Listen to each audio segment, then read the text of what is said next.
past few weeks, I've been doing research on capital punishment and mostly on like the death penalty and how that relates to capital crimes and whether or not they should still use the death penalty.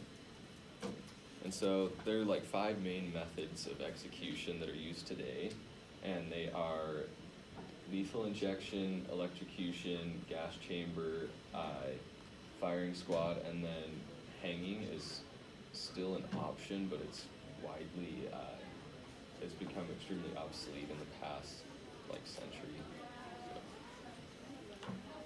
So, the pros of using the death penalty, it acts as a deterrent to other possible criminals that are looking to commit a similar crime to that. If they see that you're going to be punished with death for committing that crime, then they're much less likely to commit that crime. It also provides relief for victims, and you can never bring your loved one back, but it can provide a sense of relief knowing that they can't go out and harm anyone else, or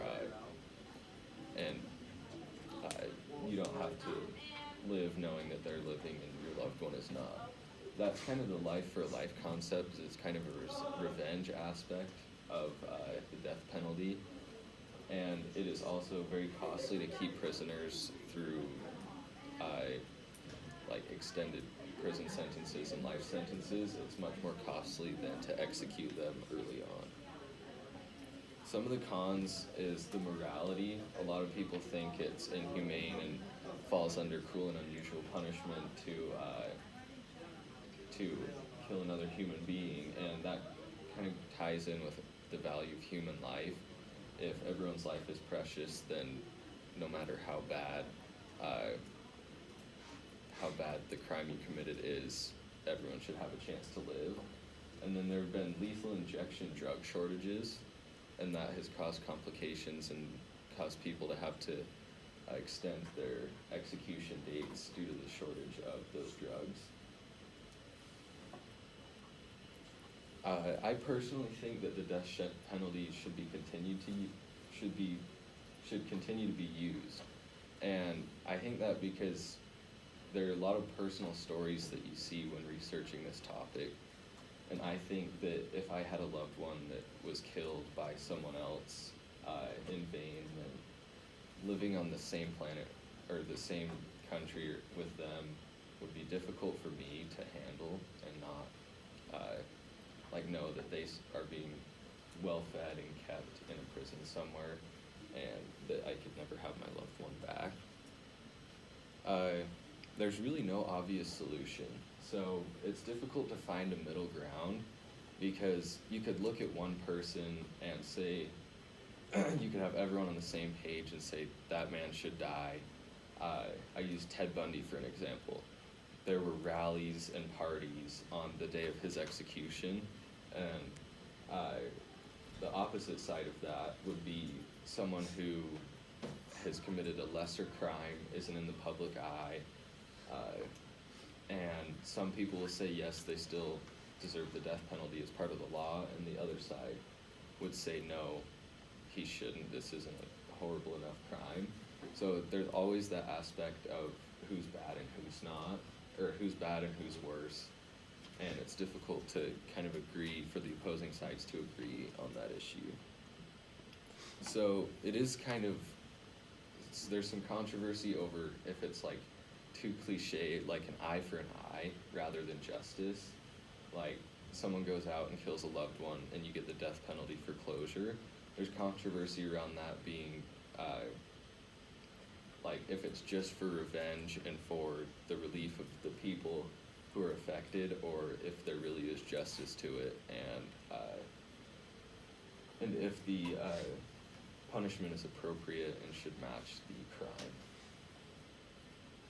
And then there's a little video clip here, and the clip kind of explains how we would view life if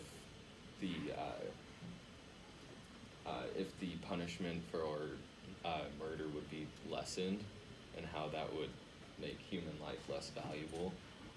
And he goes into some more detail in can speak as well. All right.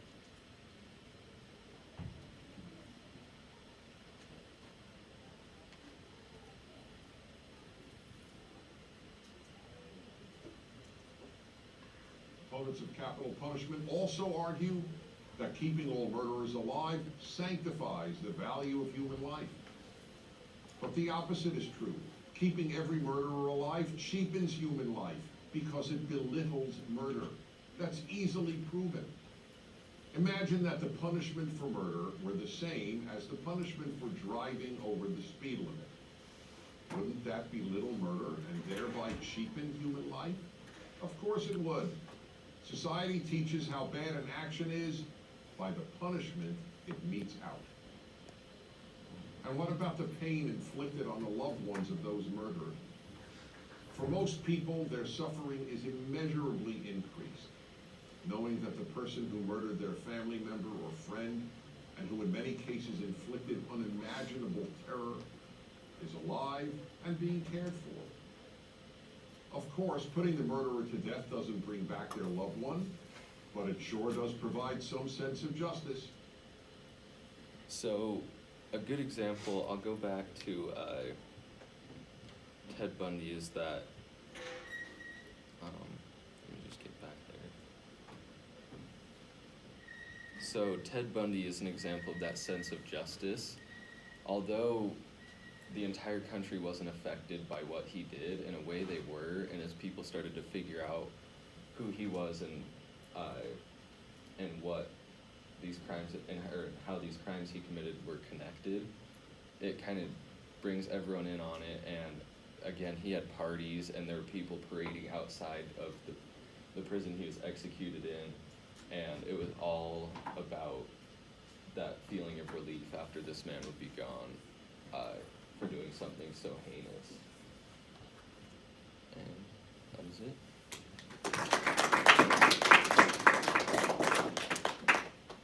Questions?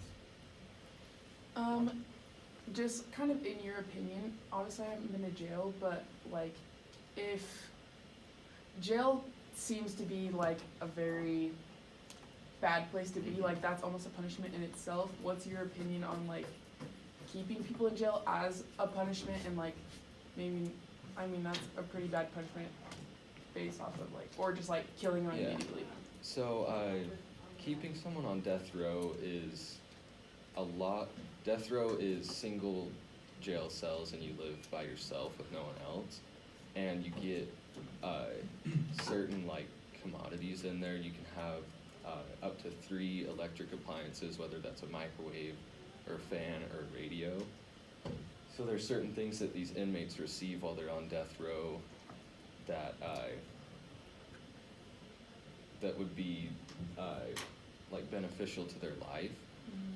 And that's similar with inmates that are kept for life sentences. So the death penalty really comes into play, like instead of having these things that are better than what you see on TV in jail, they get their life taken for the crimes that they committed. Yeah. How long are they usually like on death row, like waiting to? It can from their range. trial? Certain people be on death row for under a year if they choose not to appeal. Other people extend their life up to 50 years or more if they choose to appeal. So, yeah. What do you think the best way of I don't know, I guess killing someone for the death penalty would be? Like What do you think the best form of execution. form of execution? So the that would firing be? squad is definitely the most effective. With lethal injection, they start with a sedative, then a paralytic, and then they give you the lethal dose of the drug. And oftentimes, well, not often, but there are times where people will kind of come out of the sedative and the paralytic keeps them from moving and talking, and they feel that pain. And with the electric chair, they use several small shocks over a course of time. So the first one a lot of times won't kill the prisoner, and So firing squad would be by far the best one. It's the highest success rate, and the prisoner would go the quickest. Yeah. Would you agree that anybody that is mentally ill that commits a crime should be helped to get out of their mental illness and cure their disease instead of being killed? Yeah, I would say that anyone with a diagnosed mental illness, because there are many people on death row that try to fake a mental illness to try to get out of the death penalty, but I would say that if you can be diagnosed by a professional with a mental illness, then you should be given the opportunity to appeal and try to better yourself and not be put to death. Cool, thank you.